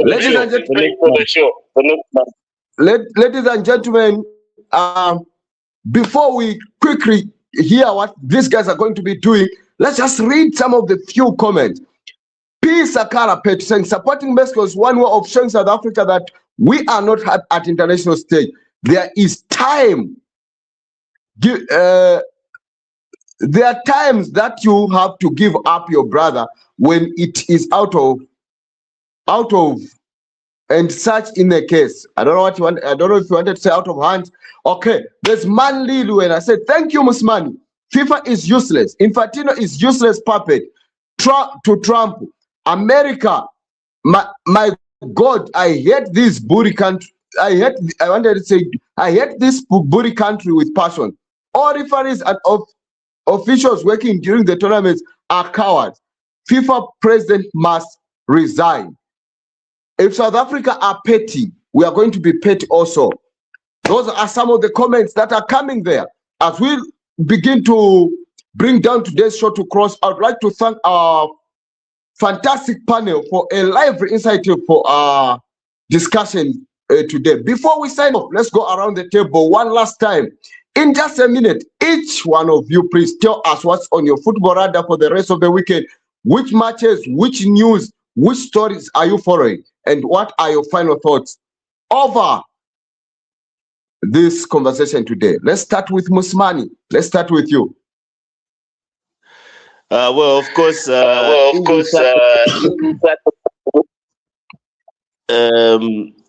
will be. I don't know if you can mute. I will be, obviously, I have my radio show at 2 p.m. I've got a lot of Ghanaians and Nigerians who've commented on South Africa and how they were not supporting South Africa. And I've also got a lot of other Ghanaians and Nigerians who've commented saying they support South Africa. So tune into my radio show at 2 p.m. and get to hear the views from these various nations regarding South Africa and the World Cup. So I've got my show at 2 p.m. Other than that, I think it's just an easy weekend for me. Try and watch some of the World Cup games. All African countries I will watch. And like I said, except Tunisia, Algeria, Morocco, I do not rate them as African countries. Those are Arab nations. Always quick to praise the Arab nations whenever they do well in the tournament, and always forget the African support that was behind them. So if anything, I urge all Africans not to support any Arab nation when it comes to the World Cup. They should support every African nation there. So look out for the African games, and like I will be doing, just looking out for the African games, African teams playing at the World Cup. So that's just going to be my weekend. Easy, no golf tomorrow. I'll just have an easy Saturday with the family and just chill. That's my weekend. Okay, All right, Miriam, so what's your weekend like? for me, it's going to be an easy weekend. Season, so I'm going to watch. I'm going to watch under 17 tournament. I'm going to watch under 17 tournament at Kawata Grounds. The tournament is called Josamu's tournament. So it brings a lot of academies in Lusaka. So this is where I'm going to spend my day. Actually, my weekend. Yeah. Apart from that, just watching the World Cup. Yeah. Thanks, Kings. Thanks. Thank you very much. World Cup is for the weekend, and transfer news for women's football for me. And just like that, the final whistle has blown on another edition of Get Up Show. Today, our incredible viewers, thank you for your passion, your comments, your opinions. And it seems like Musman is the man of the match today. Your energy towards Musman has been positive. This show is not only built by cameras, microphones, or panels alone. It is by you, the fans. You are the heartbeat of football family. And surely today, you once again made this conversation special.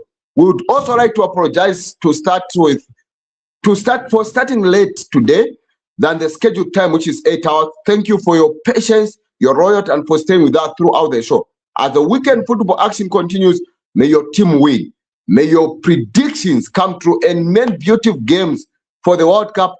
Unless, if you are like Musman that you cannot support Morocco and any Arab nation that is in Africa, it's your opinion. But if you are an African, they are Africans. Go for them. From myself and the entire panel, thank you for joining us. Keep the football conversation alive. Keep supporting, keep the game believing and power. And let sports unite us. Support South Africa despite. But if you choose to be like Miriam, you still have a valid point. We still respect that. We'll be back next Saturday at 8 hours exactly with more analysis, more debates, more breaking stories, and more football for you. Until then, stay passionate and a member of Get Up Show. Please do not like be Musmani who thinks Morocco is not part of Africa. Actually, by the way, they are the African champions right now. Till then, bye-bye.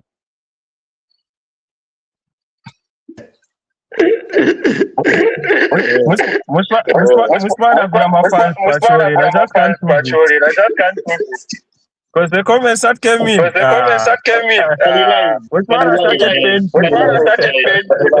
Miriam, you can take off. You can take us off the live, Miriam. Apologies about that.